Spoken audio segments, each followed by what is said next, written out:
Hello, everybody. Hello, sir. How are you? Nice to see you. You good? Good? Are you all set? You know, we're flying over right now. We're flying over a thing called the Gulf of America, and I'm signing a proclamation, and perhaps you could define that. This is a proclamation declaring today, February 9th, 2025, as the first ever Gulf of America Day. This follows the President's executive order issuing a name change from the Gulf of Mexico to the Gulf of America. And we're flying right over it right now. So we thought this would be appropriate. Even bigger than the Super Bowl. This is a big thing. And almost everybody now has assented to that. Attention on board. Ladies and gentlemen, if you could please direct your attention out the right side of the aircraft. Air Force One is currently in international waters, for the first time in history, flying over the recently renamed Gulf of America. Please enjoy the flight, and we are now about to head westbound to Super Bowl 59. Wow, he did that well. That's a good Isn't that nice? You know, what about make America great again, right? That's what we care about. Okay, here we go.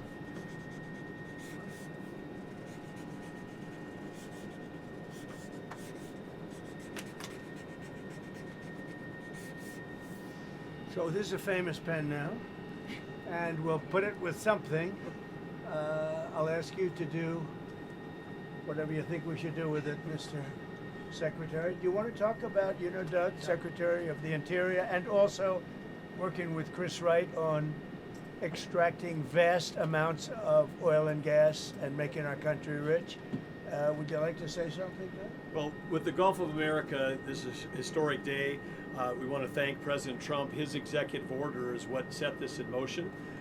We signed a secretarial order as Secretary of Interior directing the U.S. Geologic Survey, who is responsible for the database, which is the Geographic Names Informational System. And so just prior to this signing, if you will, the button was pushed. It became official with this proclamation to call today Gulf of America Day. But now it's going out. As we're sitting here right now, our team is calling all the map providers, so Google Maps, Apple Maps, all the map people. That change will take effect this afternoon to Gulf of America. So again, fantastic. Thank you, President Trump, for setting this all in motion with your executive order. It's an exciting, fun day, and great to do this as we're flying over the Gulf of America. We thought it would be very appropriate. Catherine, thank you very much for being here. So You've happy been to a very be here. important part of his life. And who knows what would have happened to him without you. It might not have been good. Here you go. Okay. Have you talked to Mexico about this? Do they have Actually, interestingly, I've never spoken to him about it. It was our call, and I have not spoken to him about. I've spoken to him about many other things, but I haven't really talked to him about this. They have never brought it up. I'm a little surprised at that, but they've never brought it up. Sir, can you tell us about your conversation with Vladimir Putin? I don't want to do that now. No, we're trying to end that war. It's a war that would have never happened if I were president. Would have never happened. But we're making progress, but I can't tell you. You suffered a couple of court losses, Mr. President, and J.D. Vance said judges aren't allowed to control the executive power. What's your take on that? But we're going to see what happens. We have a long way to go, and we're talking about fraud, waste, abuse, and when a president can't look for fraud and waste and abuse, we don't have a country anymore. So we're very disappointed with the judges that would make such a ruling, but we have a long way to go. We have to find all of the fraud that's going on. We have tremendous fraud, tremendous waste, and tremendous abuse, and theft, by the way. And the day you're not allowed to look for theft and fraud, etc., then we don't have much of a country. So no judge should frankly be allowed to make that kind of a decision. It's a disgrace. Mr. President, a few Gulf years of ago, Gulf of America, Canada, Greenland, Gaza, all these are very muscular foreign policy. How does this align with America First? Because it makes us bigger, stronger, and better, and more protective. We need Greenland because of national security, international security, world peace. And we'll have to do that. Canada, we'll see what happens with Canada, but the people of Canada would be paying less than half of the tax. If you look at the tax, they're going to be paying less than half the tax. You know, they don't pay very much for military, and the reason they don't pay much is they assume that we're going to protect them. That's not an assumption they can make, because why are we protecting another country? Now, I love the people of Canada. We have a great relationship. But if they became our 51st state, it would be the greatest thing they could ever do. It would be unbelievable. It would be a cherished state. And think of how beautiful that country would be without that artificial line running right through it. Somebody drew it many years ago with a ruler, just a line. You look at how beautiful that is, wow, it would be very exciting. But if you look at Canada, it would be cherished as a 51st state. They don't pay their share of military in NATO. They pay very little for military. They're not protected at all. And the reason is they think we're going to protect them.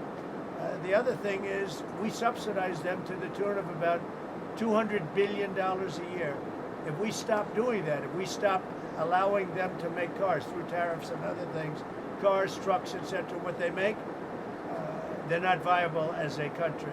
So would you agree that it's a more aggressive foreign policy than your first term? And why is that?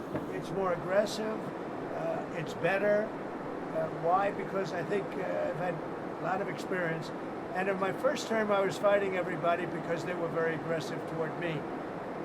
I always said survival and taking care of the country, not necessarily in that order. But I had to take care of the country, but I had a bunch of lunatics like Pelosi and all of these people. They fought me, and we won. And, you know, I had a lot of other things that were going on there. This time it's much more, they've lost their confidence. I think they've lost the respect of the American people with, you know, men participating in women's sports, with open borders, with transgender for everybody, for all the things that they're doing is so bad. When you allow people to empty their jails into your country with prisoners, killers, their mental institutions and insane asylums into our country, this is what they're doing. When you allow gang members from Venezuela, but many other countries coming into our country, we're getting them all out now. They've lost their credibility, but they've also lost their confidence. So I have more time to do what I want to do. So we're making our country larger. We're making our country stronger. And in the case of Canada, if this should happen, I don't know how they can do it without us, because without the U.S., Canada really doesn't have a country. They do almost all of their business with us. And if we say we want our cars to be made in Detroit, with a stroke of a pen, I can do that. And other things in addition to that would not allow Canada to be a viable country. Mr. President, you said you you're didn't going to want honor first responders today, but you pardoned hundreds of people who assaulted first responders. Why did you do that? Who?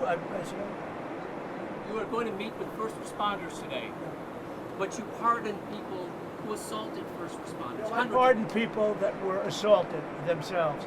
They were assaulted by our government. I pardoned J6 people who were assaulted by our government. That's who assaulted, and they were treated unfairly. There's never been a group of people in this country, outside of maybe one instance that I can think of, but I won't get into it, that were treated more horribly than the people of J6. So, no, I didn't assault. They didn't assault. They were assaulted. And what I did was a great thing for humanity. They were treated very, very unfairly. There's never been an incident like it. Two foreign policy questions. On Putin again, you realize if you don't clarify that, everyone's going to assume you're talking to President Putin regularly. Are you? Well, they can assume that. So is it? It makes sense. Well, I don't want to talk about it. And if we are talking, I don't want to tell you about the conversation. It's too early. But I do believe we're making progress. We want to stop the Ukraine-Russia war. And I want to stop it just because I hate to see all these young people being killed. The soldiers are being killed by the hundreds of thousands. So you're starting to put together a plan for like a peace formula or for some sort of resolution? We're talking to both sides. Okay. And then on Japan, are you okay with having a foreign country having a controlling interest in a U.S. steel company? Well, let's look at this. When I came here, they were going to buy it, and Biden was going to approve it. All of a sudden, Biden didn't because he heard I wasn't going to. I don't want U.S. steel being owned by a foreign country. But a controlling interest is they can have they don't have a controlling. They have an investment. All they're going to have is an investment. Will it be a joint I don't venture? mind an investment in a company, but especially U.S. Steel. U.S. Steel for 15 years was the greatest company in the world, the greatest #1 company in the world, and I'm not going to let another country buy it. We had a great meeting on that, but they are allowed to invest in it, and that's different. Mr. President, on tariffs, sir, you talked about reciprocal tariffs coming in this week. Can you tell us a little bit more about that? And are you announcing a plan for it this week, or will I'll be the tariffs announcing. themselves kick in this week? I'll be announcing probably Tuesday or Wednesday at a news conference reciprocal tariffs, and very simply, it's if they charge us, we charge them. That's all. When is it going to affect, sir? Almost immediately, but I'll be announcing the details of it, highly detailed, and it'll be great for everybody, including the other countries. But if they are charging us 130% and we're charging them nothing, it's not going to stay that way. This is on every country? Every country will be reciprocal in this way. Every Mr. President, can you confirm that It won't affect everybody because there's somewhere we have similar tariffs. But the ones that are taking advantage of the United States, we're going to have it's reciprocity, it's reciprocal. We're going to have a reciprocal tariff. But we'll have a news conference Tuesday or Wednesday. And just on the steel question, just so I understand We'll you also be correctly, announcing steel tariffs on Monday. on this tomorrow, Monday, yeah, tomorrow. what countries will those go on? Everybody, steel. Including Canada and Mexico? Yeah, United States? any steel coming into the United States is going to have a 25% tariff. What about aluminum, sir? Aluminum too. 10%? No, 25%. 25 for aluminum? 25 for both. And on steel, sir, are you ruling out then Nippon Steel having a 51% stake or higher? They won't have a majority stake? Nobody can have a majority stake for U.S. Steel. They can for other companies, but not for U.S. Steel. I think you agree with that, Doug. Right? U.S. Steel was one of our great companies, and through a lot of stupidity and bad government and also bad management of the company, it lost that luster. But it's going to gain it back, and tariffs are going to help. Tariffs are going to make it very successful again. And I think it has good management now, too. Yeah. Sorry, may I ask one, please? Can you tell me? Can you confirm that you'll be meeting with MBS and CC of Egypt soon? Will that be at the White House, or you speak Well, to I'll them? be meeting with all of them numerous times, by the way, but I'll be meeting with all of them. And yeah, I think that it's a big mistake to allow people, the Palestinians or the people living in Gaza, to go back yet another time. And we don't want Hamas going back. And think of it as a big real estate site. And the United States is going to own it and will slowly, very slowly, we're in no rush, develop it. We're going to bring stability to the Middle East, to a totally war-torn part of the Middle East. A part of the Middle East that has caused tremendous problem, the Gaza Strip. And we'll own it. It's totally demolished right now. It's a demolition site. It'll be reclaimed. It'll be leveled out, fixed up. There won't be anybody there. Hamas won't be there. We'll be building through other of the very rich countries in the Middle East. They'll be building some beautiful sites for the people, for the Palestinians to live in. They'll be living in harmony and peace probably for the first time in hundreds of years. And just to clarify, I know you don't want to tell us about your conversation with President Putin, but can you clarify whether you had that since you've been in office, or whether it happened before you became president? I've had it. Let's just say I've had it. As And president, I expect to have many more conversations. We have to get that war ended. It's going to end, and we have to get it ended. And we have to get it ended soon. Should have never happened, would have never happened if I was president. Mr. President, a couple of years ago, your vice president said suggested that if the Supreme Court rules in a way you don't like, just let them enforce it. Do you agree with that? Say the last part. The vice president suggested that if the Supreme Court rules in a way that you don't like, they can just enforce it by themselves. Do you agree with that? I don't know even what you're talking about. Neither do you. Who you with? HuffPost, sir. Who? HuffPost. Oh, no wonder. I thought they died. Are they still around? I haven't read them in years. I thought they died. All right, go ahead. Who else? On security clearances, you've been yanking a lot of them. Why does it make the country safer to take away the AG's security clearance? And is that a form of retribution? Which If is there's somebody, no. If there are people that we don't respect, if there are people that we thought that were breaking the law, came very close to it in previous years. We do it, and we've done it with some people. We've done it with Biden himself. We think our country is not as safe if you gave him clearance. We don't think he knows what he's doing. And what he's done to this country is a disgrace. And what he's done in terms of allowing criminals, murderers, drug lords into our country, people from mental institutions into our country, he should be ashamed of himself. Is that a legally valid reason? On deportations, there's been some reporting that you've been upset that there haven't been more deportations. Can you clarify that? I think they're doing an incredible job. It's very tough. Deportations, finding murderers is not easy. Some of them are actually very smart. They shouldn't be in our country. They wouldn't have been. We had beautiful, we just set records for closure. We have the strongest border we've had in many years, since my term. But even for many years, decades before that. They're doing an amazing job. I think Tom Homan's doing an amazing job. Kristi Noem's doing an amazing job. But it's not easy finding murderers who know they're being looked for. But we're sending out thousands of people. We're getting rid of thousands of criminals from our country. So, do you expect to meet him in person anytime? Putin. Do you anticipate meeting with him in person? I imagine I would be meeting with Putin, yes, at the right time. I think at the right time, at the appropriate time. Mr. President, back on Gaza, the White House press secretary told us last week that you're committed to rebuilding Gaza. Steve Witkoff said that process would take 10 to 15 years. Does your commitment to rebuilding Gaza extend beyond your time in office? I'm committed to buying and owning Gaza. As far as us rebuilding it, we may give it to other states in the Middle East to build sections of it. Other people may do it through our auspices. But we're committed to owning it, taking it, and making sure that Hamas doesn't move back. There's nothing to move back into. The place is a demolition site. It'll be, the remainder will be demolished. Everything's demolished. I mean, you can't live in those buildings right now. They're very unsafe. But we'll make it into a very good site for future development by somebody. We'll let other countries develop parts of it. It'll be beautiful. People can come from all over the world and live there. But we're going to take care of the Palestinians. We're going to make sure they live beautifully and in harmony and in peace, and that they're not murdered. This has been the most dangerous site anywhere in the world to live in.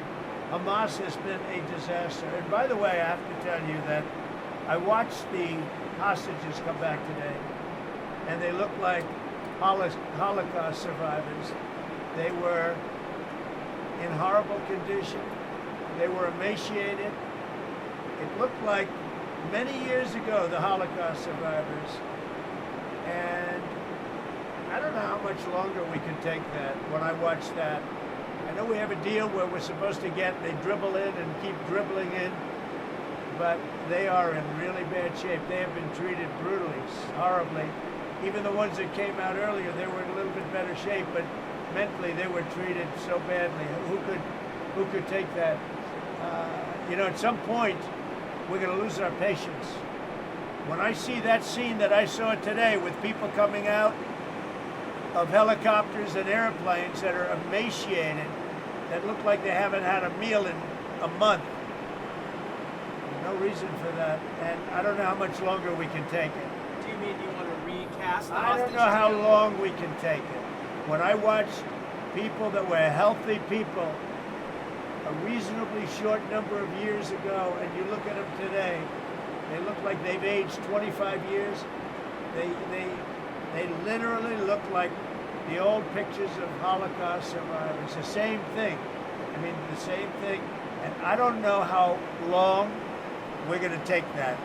Mr. President, have you gotten some advancement in your proposals for some of the Gulf or Arab nations to take some of the Palestinian people? And if not, what do you think the reason is for their hesitance? Is there some very honest reason that they've even told you privately, or that you think why they're hesitant to take the Palestinian people? Why are they hesitant to take them? Because they never spoke to me. They spoke to other people. They didn't speak to me. When they speak to me, they're going to take them. Is it because they feel allow them to return to Gaza? Is that part of it? They or- don't want to return to Gaza.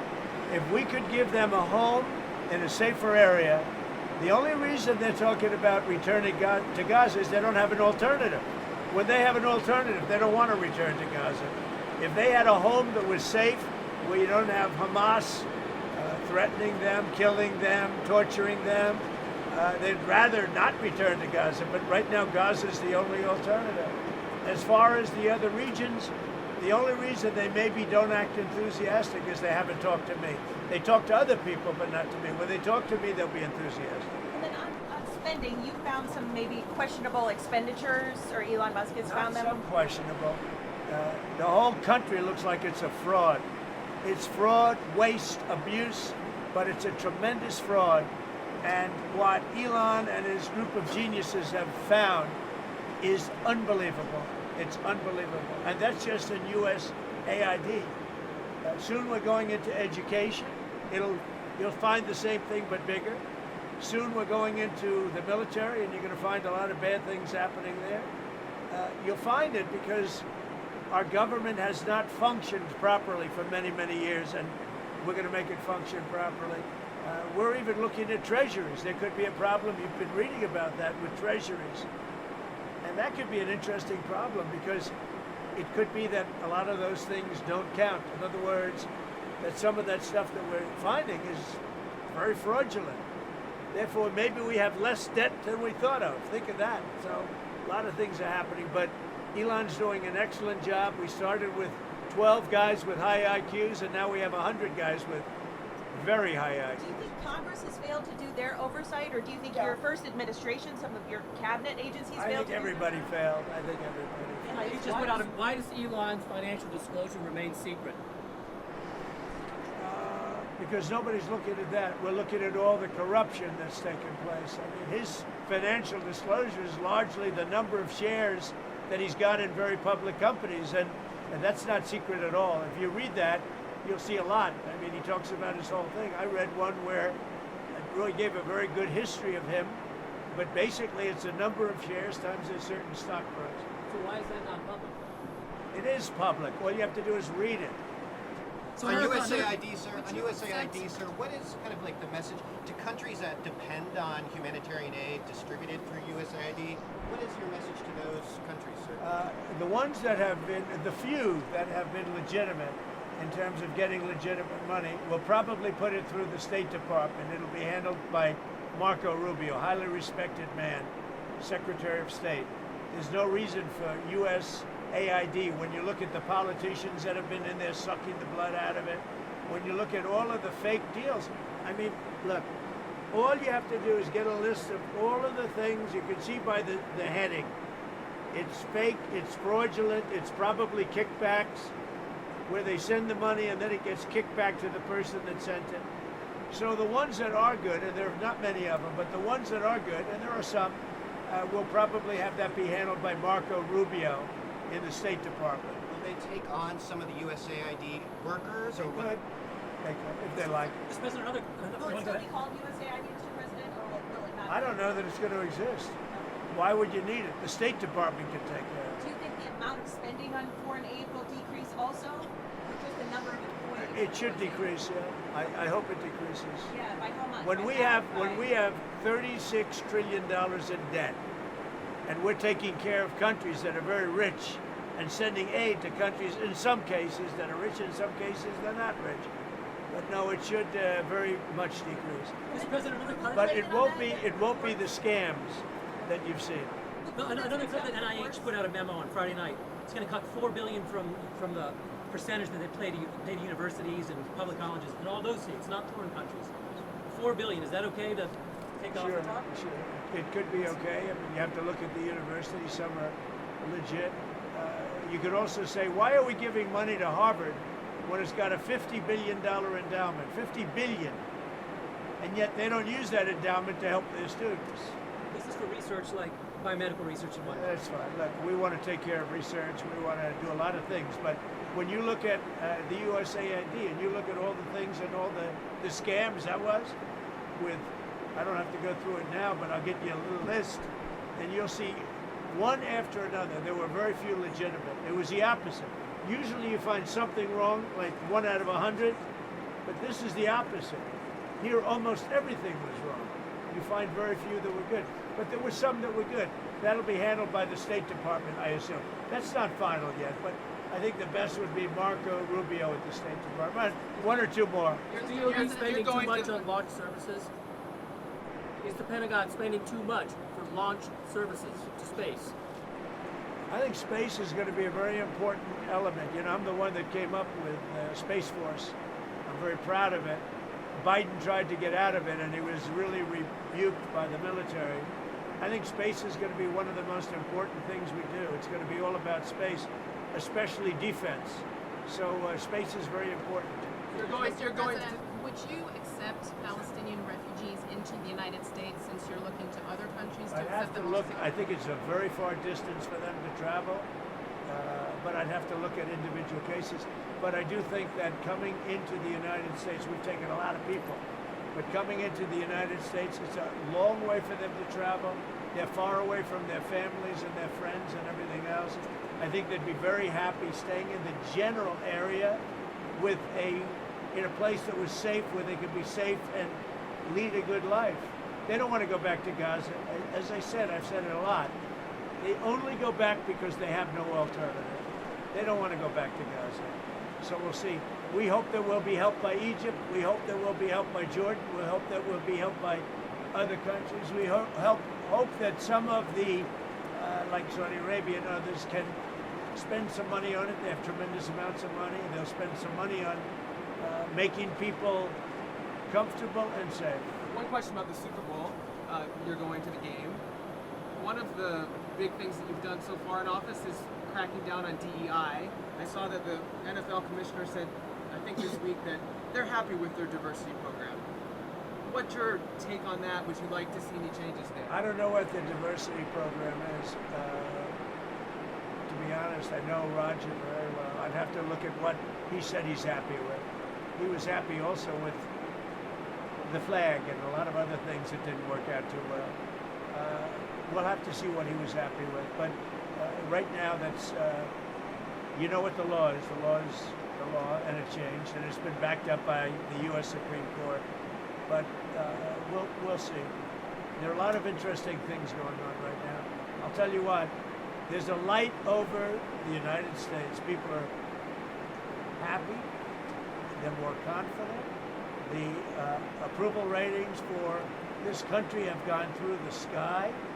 More than at any time we've had approval ratings, that there's never been anything like it. We've never seen 49 points up. 49 points up. And I think there's a light actually long beyond this country, all over the world. I've been called by other leaders. They said, sir, there's a light over our country right now. There's a light over the world. We got rid of a horrible and totally inept administration, an administration where the president wouldn't even go and do a Super Bowl interview. For 4 years, I mean, he didn't do a Super Bowl interview. I did. You'll see it in about 1 or 2 hours. What is your analysis of the football your game? opinion, sir, on whether the referees have been throwing the games to the Chiefs all season? I don't believe that. No, I don't believe that. What is your analysis of the game? What are you looking to watch for? Well, I think you're going to have a great game. It's 2 great teams. I don't know. Who knows who's going to win? You have great players, though. You have really superstars playing on both teams. So I think it's going to be a great game. Why do you want to be chairman of the Kennedy Center Board? Because I want to make sure it runs properly. We don't need woke at the Kennedy Center. We don't need, some of the shows were terrible. They're a disgrace that they were even put on. So I'll be there until such time as it gets to be running right. And Have you seen any shows there? How do you know they're I terrible? didn't go. No, I got reports it was so bad. I didn't want to go. There was nothing I wanted to see. Thank you very much, So you take a look everybody. at the program or something? About Modi, sir? About Modi, you're gonna Modi? I look forward to it.